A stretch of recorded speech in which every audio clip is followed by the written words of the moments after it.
บ่មានឆ្លងឲ្យលេងពីបាល់ទាត់ទី3រូបត្រូវ3រូបឲ្យពី10000យើងចាប់ដើមរូបទី1ក៏ឲ្យចាំយូរក្នុងរូបនេះមានក្លឹបមានអាវហើយនឹងមានទង់ជាតិរបស់គាត់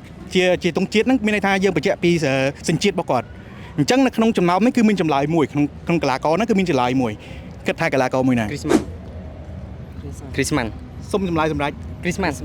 ច្បាស់ណា បាទហើយ បាទត្រឹមត្រូវយើងចង់ភ័យភ្ញាក់ដែរវិញអូខេឥឡូវដល់ទី2មានរៀលម៉ាឌ្រីតមានសញ្ជាតិបារាំង Mbappé មកពេល បាទ Mbappé មែនទេណាយ៉ាត់ណា Mbappé បង 100% ច្បាស់ចាស់បង បាទណាច្បាស់ទេណា បាទ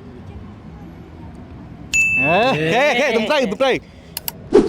យ៉ា Chelsea ម្ដងអូអង់គ្លេស Cole Palmer ខូផាមើបង ខូផាមើ 100% បាទ ដូចចិត្តអត់ដូចចិត្តទេដូច អត់ទេមករៀនគីឡូភាគរយ ដល់កបាទហើយស៊ីផុយណាបងប្អូនយើងដែលកំពុងទស្សនាវិញ3រូបមិញគឺលំបាកសម្រាប់បងប្អូនអត់បើសិនជាបងប្អូនយើងឆ្លើយត្រូវបានប្រហែលណាកុំភ្លេចខមមិននៅខាងក្រោមវីដេអូទាំងអស់គ្នា